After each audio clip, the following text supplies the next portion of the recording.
नमस्कार बच्चों। आज की क्लास में हम लोग पढ़ेंगे आपकी क्लास 12th के हिंदी बुक आरोह भाग 2 से चैप्टर 11। चैप्टर का नाम है भक्ति, जिसके लेखिका है महादेवी वर्मा जी। तो आइए सबसे पहले हम महादेवी वर्मा जी के सामान्य परिचय देखते हैं, उसके पश्चात हम चैप्टर को डिटेल में पढ़ेंगे।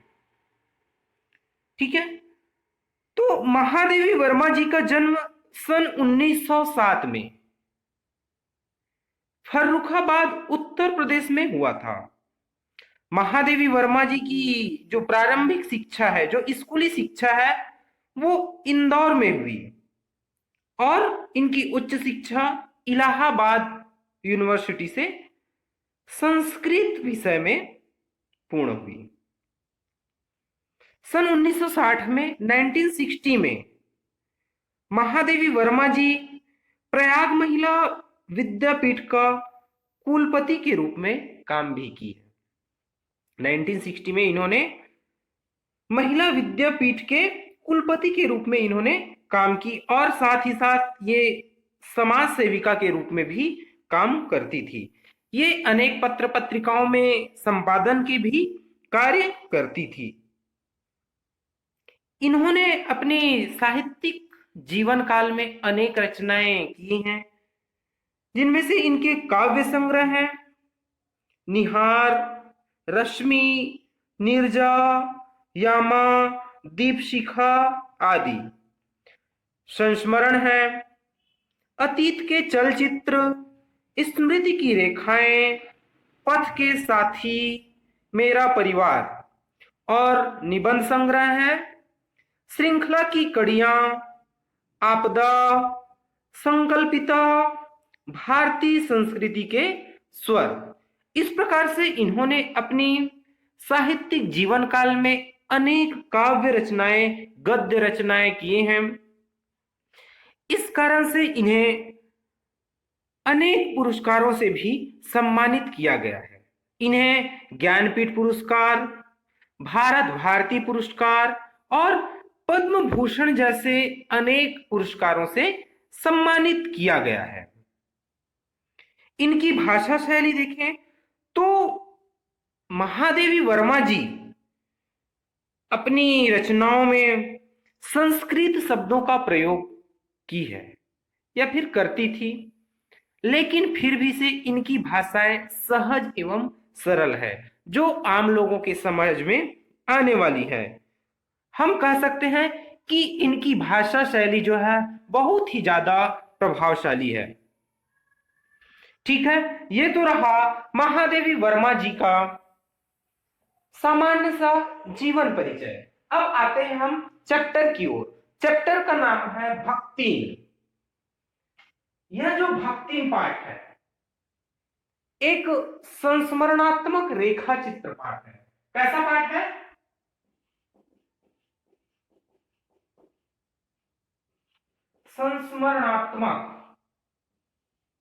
संस्मरणात्मक रेखा चित्र।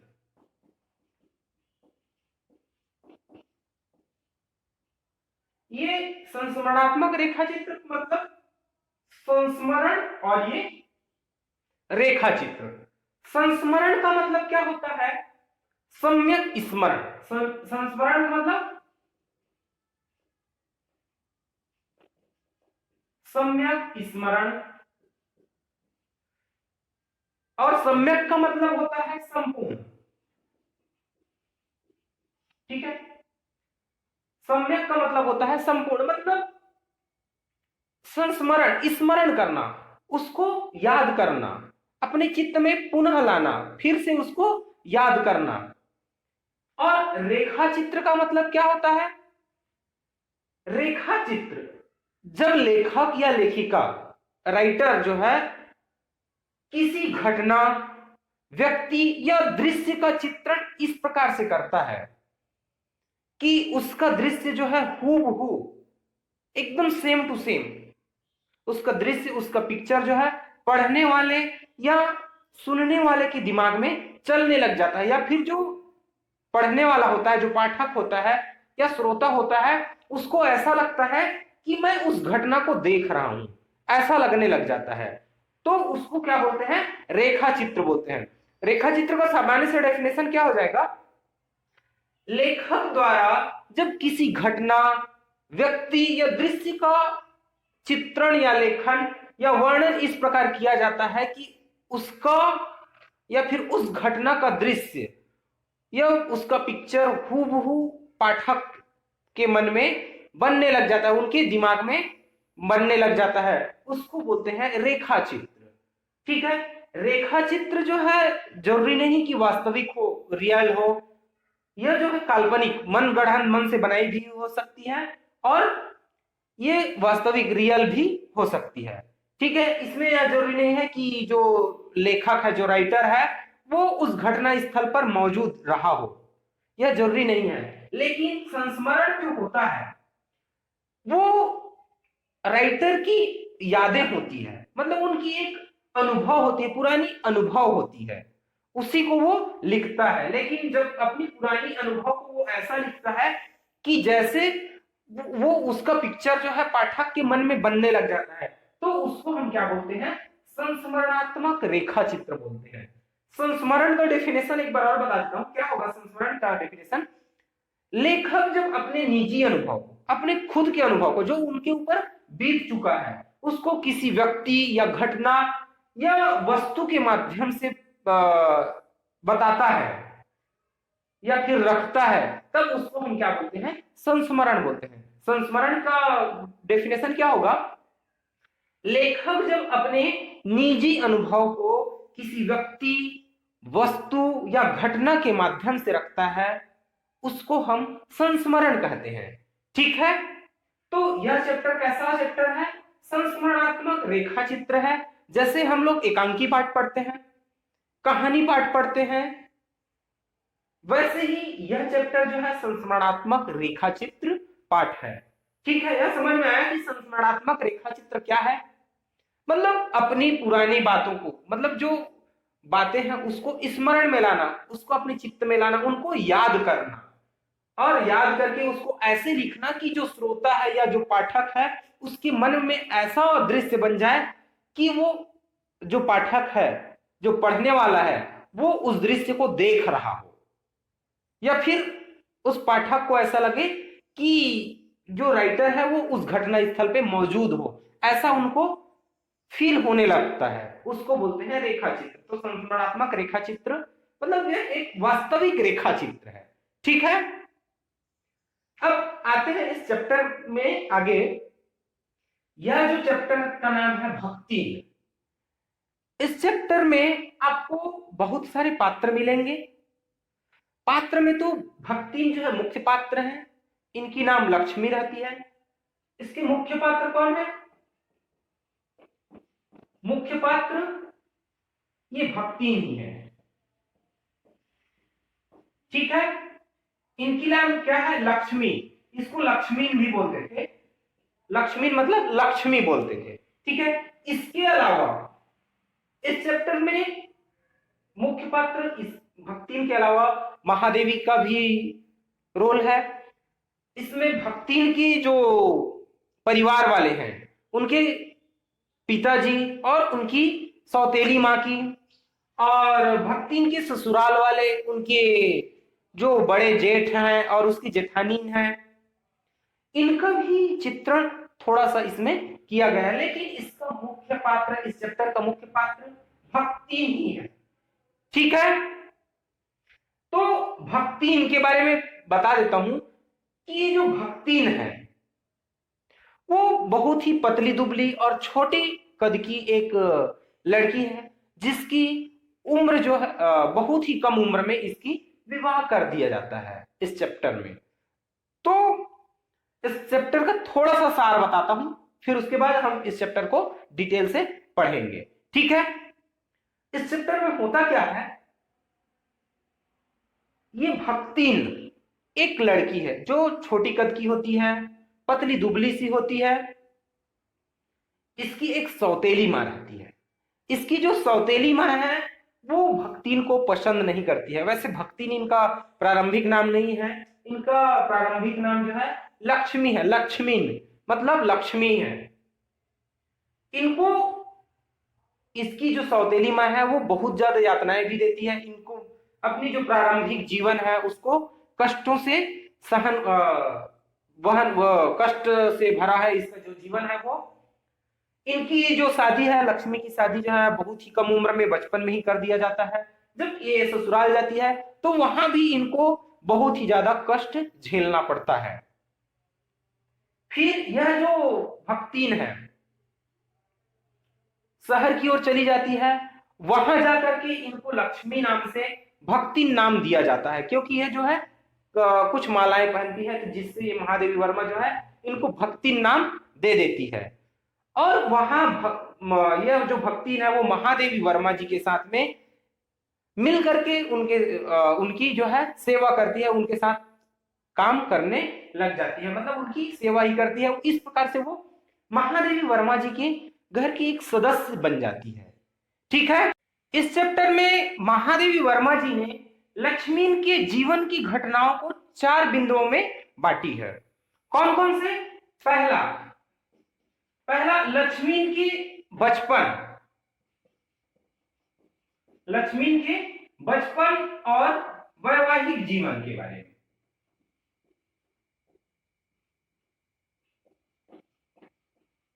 ठीक है, दूसरी है इनकी बेटियां, मतलब इनकी शादी होती है, शादी के बाद में इनकी जो बेटियां आती है, मतलब इनकी 3 बेटियां आती है, उसके बारे में बताई है। तीसरे पहलू में, तीसरे बिंदु में उसकी बड़े बेटी के विधवा होने के बारे में बताई है। बड़े बेटी की क्या हो जाती है? वो विधवा हो जाती है, उसके बारे में बताई है। और चौथे बिंदु में सबसे इंपॉर्टेंट वो चौथा है भक्तिन का शहर जाना, मतलब लक्ष्मीन का कहां जाना? शहर जाना। ठीक है, तो इन्हीं चारों बिंदुओं में यह चैप्टर जो है कंप्लीट होगा। तब इनके बचपन के बारे में देखते हैं। जो भक्तिन है इनका प्रारंभिक नाम, इनके बचपन का नाम था लक्ष्मी। लक्ष्मी मतलब लक्ष्मी, जो धन की देवी लक्ष्मी होती है वही नाम इनका था। ये जब बचपन में छोटी थी, बहुत जब छोटी थी ये जो, तब इसकी माँ की जो है मृत्यु हो जाती है। बचपन में ही इनकी माँ की क्या हो जाती है? माँ की मृत्यु हो जाती है।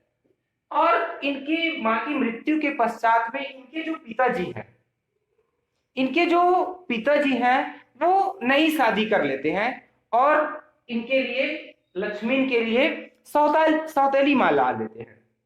तो इनका बचपन जो है सौतेली माँ के साथ व्यतीत हुआ। किनका? लक्ष्मी का।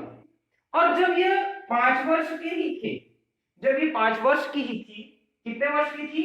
5 वर्ष की आयु में ही इनकी क्या हो जाती है? शादी कर दी जाती है। 5 वर्ष की आयु में ही इनकी शादी कर दी जाती है। किसके साथ? हंडिया गांव के एक गोपालक के बेटे के साथ इनकी शादी हो जाती है। हंडिया गांव में इनकी शादी होती है। ठीक है,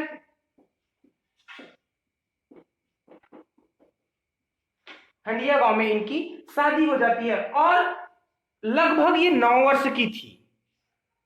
और 9 वर्ष की थी उसी समय इनका गौना कर दिया जाता है। गौना करना मतलब इनको ससुराल भेज दिया जाता है। कितने वर्ष की आयु में? 9 वर्ष की आयु में इन्हें क्या कर दिया जाता है? ससुराल भेजा जाता है। 9 वर्ष की आयु में ही इनको ससुराल भेज दिया जाता है। जब इनको ससुराल भेजा जाता है तब ये जो है वहां जाती है तो उस घर में बहुत ज्यादा काम करती है, वहां भी इनके साथ अच्छा व्यवहार नहीं किया जाता है। ये ससुराल चली जाती है, उसी बीच में इनके पिताजी का जो है, इनके पिताजी को बहुत ज्यादा बीमारियां जो है घेर लेती है, मतलब इनके पिताजी के ऊपर बहुत से बीमारियां आ जाती है, मतलब इनकी तबीयत खराब हो जाती है। इनके लक्ष्मी के पिताजी का क्या हो जाता है? इनको क्या हो जाता है? पिताजी क्या हो जाता है? बीमार हो जाते हैं। जब ये बीमार होते हैं तो इनकी जो सौतेली माँ थी, माँ की मृत्यु के बाद जो शादी करके लाए थे इनके पिताजी, तो वो सौतेली माँ जो है अपनी इस पुत्री को, जब वो ससुराल चली गई थी तो वहां इनको कोई भी जानकारी नहीं देती है, क्योंकि वो जो है ससुराल से आ जाएगी तो यहाँ अपने पिताजी के संपत्ति पर या फिर अपना हक जताना शुरू कर देगी। इस कारण से, और जब वो आ जाएगी तो इनके जो पिताजी है वो सारी संपत्तियों को अपने बेटी के नाम में कर देंगे। इस कारण से जो इनकी सौतेली माँ थी, जो सौतेली माँ थी, वो लक्ष्मी को कोई भी जानकारी नहीं देती है। लेकिन जब इनके पिताजी की मृत्यु हो जाती है, जब पिताजी की बीमारी के बाद में क्या हो जाती है, मृत्यु हो जाती है, तो मृत्यु हो जाने के बाद में इनको यह संदेश दिया जाता है कि उनके पिताजी जो है अब इस दुनिया में नहीं रहे। लेकिन यहां पर इस समय भी इनके पिताजी की मृत्यु की बात जो है लक्ष्मी को तुरंत नहीं बताया जाता है। इस बात को लक्ष्मी की जो सासू माँ थी, इनकी जो सासू माँ थी, जो सास थी, उनको यह बात बताया जाता है। लेकिन उसकी सासू माँ भी जो है थोड़े पुराने ख्यालात की थी, तो घर में अपशकुन होगा या फिर रोने गाने लग जाएगी, इस कारण से वो अपने बहू को सीधे से नहीं बताती है कि आपके पिताजी की मृत्यु हो गई है। यह नहीं बता करके उनको यह बोलती है, उनकी जो सास है लक्ष्मी को बोलती है कि जाओ, बहुत दिन हो गया है, अपने मायके नहीं गई हो, अपने मैहर नहीं गई हो, तो वहां से होकर के या वहां से घूम करके आ जाओ। इस प्रकार से जब वो वहां जाती है, लक्ष्मी जो है अपने पिताजी के घर जाती है, तो वहां पता चलता है कि उनके पिताजी जो है बीमारी के कारण से मृत्यु को प्राप्त कर लिए हैं, उनकी मृत्यु हो गई है। तो जैसे ही उनको यह पता चलता है तो वो उस घर में थोड़े समय के लिए भी नहीं रुकती है, उस घर से वो है जो है निकल करके आ जाती है और आ करके अपने पति के ऊपर गुस्सा करने लग जाती है। अपने जो गहने पहने हुए रहती है उनको सबको निकाल करके वो फेंकने लग जाती है और अपने पति के ऊपर मारने लग जाती है। यह रहा इनके बचपन और प्रारंभिक वैवाहिक जीवन के बारे में। इस प्रकार से इनके जो जीवन की घटनाओं का पहला पहलू था, पहला पड़ाव था, वो यहाँ पर इस प्रकार से खत्म होता है। ठीक है, उसके बाद जब ये ससुराल में आती है तो ये दूसरी पड़ाव स्टार्ट होती है। इनकी 3 बेटियां होती है, क्योंकि लक्ष्मी की अभी भी यह जो है लक्ष्मी ही है। इनकी 3 बेटियां होती है, 3 बेटियां होती है। अब ये अपनी बेटियों के साथ में बहुत ज्यादा मेहनत करती है। इनके घर में इनके जेठ, इनकी जो जेठानी है वो भी रहती है, लेकिन मेहनत लक्ष्मी को ही करना पड़ता था।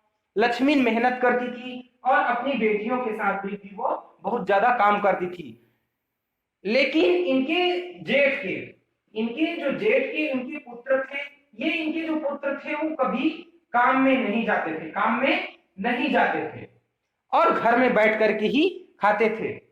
लेकिन लक्ष्मी की जो बेटियां थी उनको बहुत ज्यादा काम करना पड़ता था और बदले में उनको खाने पीने के लिए कुछ भी ज्यादा अच्छा नहीं मिलता था। जो कुछ भी रूखी सूखी मिलता था उसी को वो खा लेती थी। इनकी बेटियां जो है काम करती थी, बेटियां काम करती थी और काम करके क्या खाती थी, सूखा अनाज ही वो खा लेती थी। ठीक है, यह तो इनके काम के बारे में हुआ।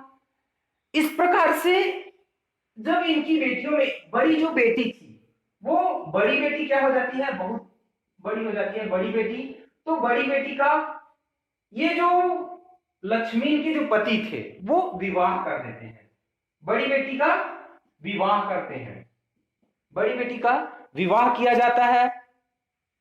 लेकिन विवाह करने के पश्चात में जब लक्ष्मी लगभग 29 वर्ष की थी, जब यह लक्ष्मी कितने वर्ष की थी, 29 वर्ष की थी, तब इनके पति का देहांत हो जाता है। और उस समय उनके पति का एज लगभग 36 था, लगभग 36 वर्ष के थे जब इनके पति जो है मृत्यु को प्राप्त करते हैं। तो मतलब इनके पति की मृत्यु होती है तो वो लगभग 36 वर्ष से कुछ ज्यादा, मतलब लगभग 36 वर्ष के ही थे। इसी समय इनके पति की मृत्यु हो जाती है और सारी बोझ, घर को संभालना, पशुओं को देखना, खेती संभालना, सारी बोझ जो है इन इस लक्ष्मीन के ऊपर आ जाती है और इनके साथ जो दो बेटियां थी उनके ऊपर आ जाती है।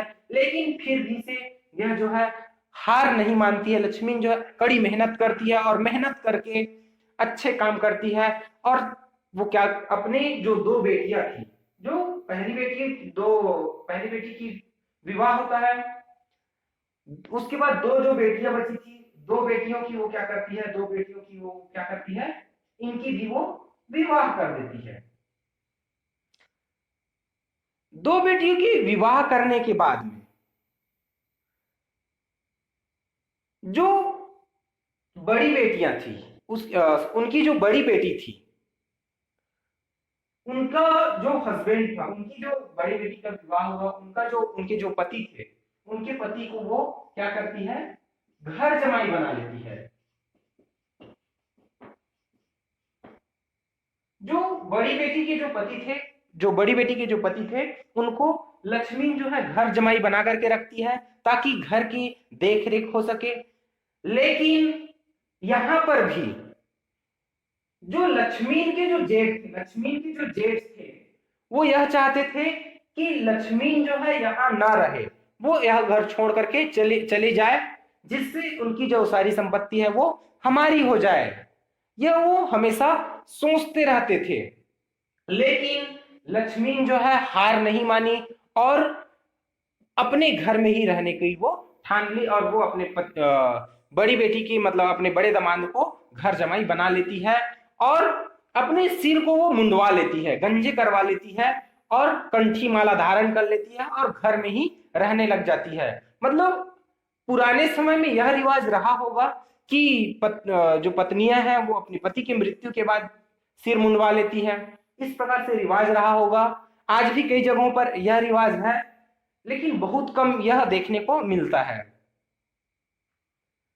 तो इस प्रकार से वो अपने घर से कहीं नहीं जाती है और घर में ही रहती है अपने घर जमाई के साथ में। लेकिन यह तो हुआ उनकी जीवन की घटनाओं की पहली और दूसरी पड़ाव खत्म, यहाँ पर समाप्त हुआ। लेकिन तीसरी पड़ाव में उनकी जो बड़ी बेटी है वो विधवा हो जाती है।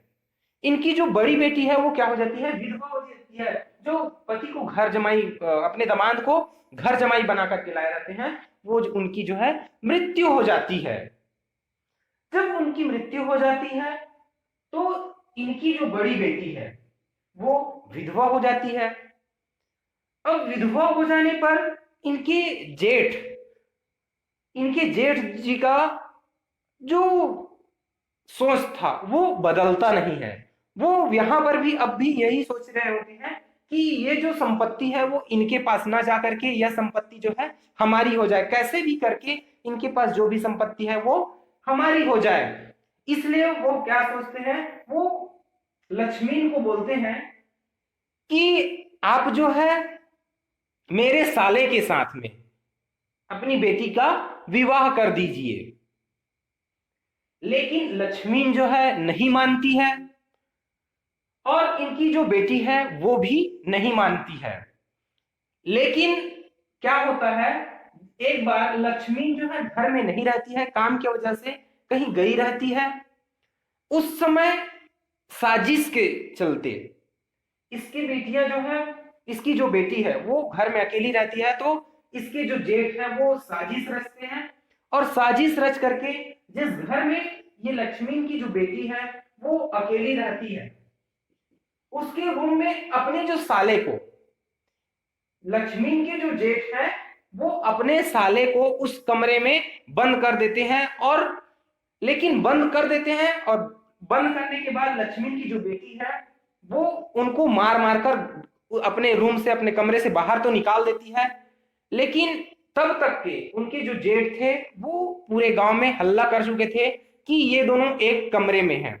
इस प्रकार से पंचायत की नजरों में पंचायत बुलाया जाता है और पंचायत की नजरों में इन दोनों को पति पत्नी साबित कर दिया जाता है। लेकिन फिर भी से इनकी शादी को वो लक्ष्मी और इनकी बेटी जो है नहीं मानती है। लेकिन पंचायत यह फैसला सुनाता है कि ये दोनों जो है अब पति पत्नी ही हैं, तो इनको पति पत्नी के रूप में ही रहना पड़ेगा। तो इसके बाद से इनकी जो बेटी है वो काम करने लग जाती है। इनके साथ जो है बहुत ज्यादा बुरा बर्ताव किया जाता है, इनको बहुत ज्यादा यातनाएं सहन करनी पड़ती है, क्योंकि जिनके साथ इनकी विवाह होती है, इनके जेठ के जो पुत्र थे वो तीतरबाज थे। वो पक्षियों को मारते थे, घूमते फिरते थे, कोई काम नहीं करते थे। सारे काम का बोझ जो है इनकी बेटी के ऊपर आ गया। वो भी काम करती थी, काम करके लाती थी, और उन पैसे को जो इनके जेठ, लक्ष्मी के जेठ के जो साले हैं, मतलब इनके पति है, वो तीतरबाज थे। वो तीतरबाज जो है क्या करते थे, उन पैसों को उड़ाते थे। पैसों को क्या करते थे, पैसों को उड़ाते थे, मतलब इधर उधर खर्च करते थे, जिससे इनके पास, लक्ष्मी के पास और इनकी बेटी के पास कोई भी पैसा नहीं बचता है। जिससे एक दिन जमींदार को इनको पैसा देना होता है, जमींदार को लगान के रूप में पैसा देना होता है। वो पैसा इनके पास, लक्ष्मी के पास नहीं होता है। तब इस चीज के लिए, इसके लिए जब लक्ष्मी जो है पैसा नहीं दे पाती है जमींदार को, जमींदार को वो पैसा नहीं दे पाती है, जमींदार को क्या नहीं दे पाती है, लगान नहीं दे पाती है। जब लगान नहीं दे पाती है तो उनको सुबह से लेकर शाम तक धूप में बाहर में खड़ा कर दिया जाता है, जिससे इनको बहुत ज्यादा आहत पहुंचती है, बहुत ज्यादा इनको चोट पहुंचती है। मैंने मेहनत किया है, मैंने किसी का कुछ बिगाड़ नहीं किया है, फिर भी से मुझे इस प्रकार से यातनाएं मिल रही हैं। और फिर वो जो है सोचने लग जाती है कि अब मुझे यहाँ नहीं रहना है और यहाँ से शहर जाना चाहिए। इस प्रकार से इनका ये इनके जीवन की घटनाओं के तीसरा जो पड़ाव है वो समाप्त हुआ, और ये चौथा पड़ाव यहाँ से प्रारंभ होता है। वो जो है शहर जाने की सोच लेती है और वहां से वो शहर जाने के लिए निकल जाती है। जब भक्ति लक्ष्मी जो है शहर जाने के लिए निकल जाती है, तो जब वो शहर जाने के लिए निकलती है तो अपने सिर को ढक करके निकलती है, क्योंकि वो उनके पति के मृत्यु होने के कारण सिर को मुंडवा चुकी थी, वो गंजी हो गई थी।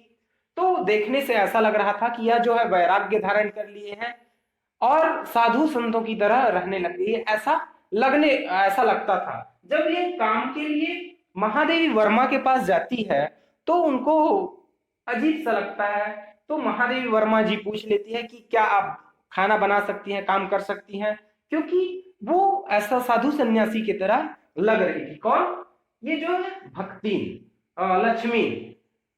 तब महादेवी वर्मा जी इनके नाम के बारे में पूछती है, आपका क्या नाम है? तब ये जो लक्ष्मी है अपने नाम को बताने से इनकार करती है और बोलती है कि मैं अपनी नाम तो बताऊंगी, लेकिन नाम बताऊंगी उस नाम से आपको नहीं पुकारना है, क्योंकि मेरा जो नाम है वैसा काम नहीं है। क्यों? क्योंकि इसकी नाम लक्ष्मी मतलब लक्ष्मी है, धन की देवी लक्ष्मी है, तो इनके पास बहुत ज्यादा लक्ष्मी होना चाहिए, लेकिन इनके पास लक्ष्मी नहीं है।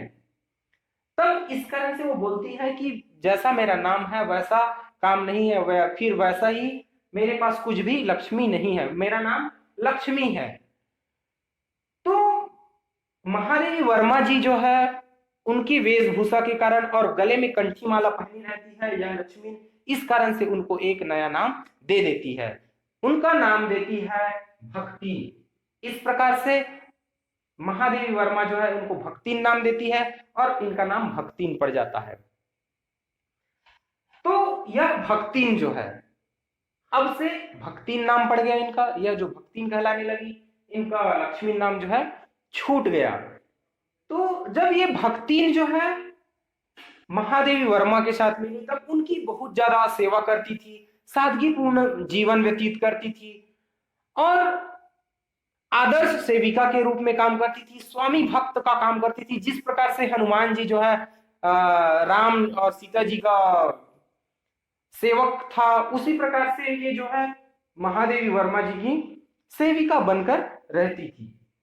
जो भी काम पड़ती थी, जिस प्रकार से भी काम करना पड़ती थी, भक्तिन जो है हर काम करने के लिए तैयार थी। भले ही भक्तिन जो है पढ़ी लिखी नहीं थी, लेकिन यह जो भक्तिन है महादेवी वर्मा जी के साथ बहुत ज्यादा साथ देती थी, वो उनसे दूर नहीं होना चाहती थी। भक्तिन जो है, यह भक्तिन जो है महादेवी वर्मा जी के काम कैसे करती थी, जैसे लिखते समय पेन रख देती थी तो पेन लाकर या फिर स्याही ला करके दे देती थी, पेज रखती थी, कॉपी रखती थी तो कॉपी ला करके देना, या फिर इस प्रकार से, या फिर रंगों से पुस्तकों को पहचानती थी। तो इस प्रकार से ये महादेवी वर्मा जी की सेविका बनकर के रह गई। एक बार शहर में युद्ध होता है, अकाल जैसा माहौल हो जाता है। तो युद्ध होने के समय में, युद्ध के समय में यह भक्तिन जो है इनसे रिक्वेस्ट करती है, महादेवी वर्मा से रिक्वेस्ट करती है कि आप जो है चलिए गांव चलिए, यहाँ का माहौल सही नहीं है, हम यहाँ नहीं रहेंगे, हम यहाँ से बाहर चले जाएंगे, अपने गांव चले जाएंगे, वहां मेरे पास बहुत पैसा है, आप जैसा बोलोगी मैं वैसा ही रहूंगी, जैसा खाने को बोलो खिलाने को बोलोगी मैं वैसा ही खिलाऊंगी। लेकिन महादेवी वर्मा जो है नहीं मानती है, तो भक्ति भी जो है उनके साथ रह जाती है। इसी समय इनका जो दामाद जी था, उनकी दो बेटियों की विवाह हुआ था, वो उनका दामाद जी जो है लेने के लिए आते हैं, लेकिन भक्तिन जो है महादेवी वर्मा नहीं जा रही थी, इस कारण से भक्तिन जी जो है जाने से मना कर देती है और महादेवी वर्मा के साथ में रहने लग जाती है और उन्हीं के साथ में ही ये रहती है। ठीक है, अब यह इसका शहर जाना हुआ, शहर में इनको भक्ति नाम दिया गया। क्या नाम दिया गया? भक्ति नाम दिया गया। तो इस चैप्टर में लेखिका का साथ जो है या भक्ति जो है नहीं छोड़ती है, स्वामी भक्त के रूप में, आदर्श सेविका के रूप में सादगी पूर्ण जीवन व्यतीत करती है और इन्हीं के साथ में ये हमेशा रहती है। इनकी मृत्यु के बारे में आगे तक नहीं दिया है। इनके जीवन की घटनाओं के को 4 बिंदुओं में महादेवी वर्मा जी ने बहुत ही अच्छे ढंग से चित्रित करने का प्रयास किया है। और इस चैप्टर में महादेवी वर्मा जी ने ग्रामीण जनजीवन के बारे में, ग्रामीण महिलाओं के बारे में एकदम सत्यता का जानकारी दिया है।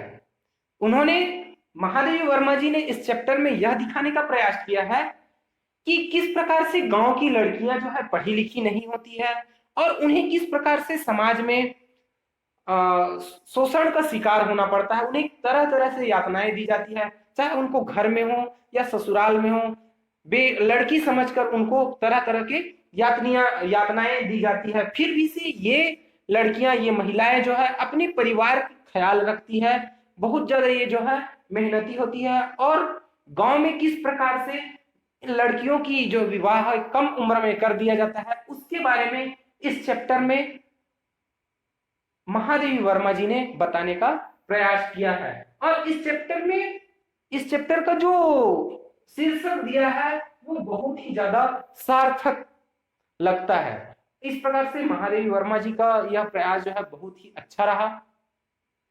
इस प्रकार से अब यह चैप्टर समाप्त होता है। उम्मीद करता हूं कि यह चैप्टर जो है आपके समझ में आई होगी। Thank you.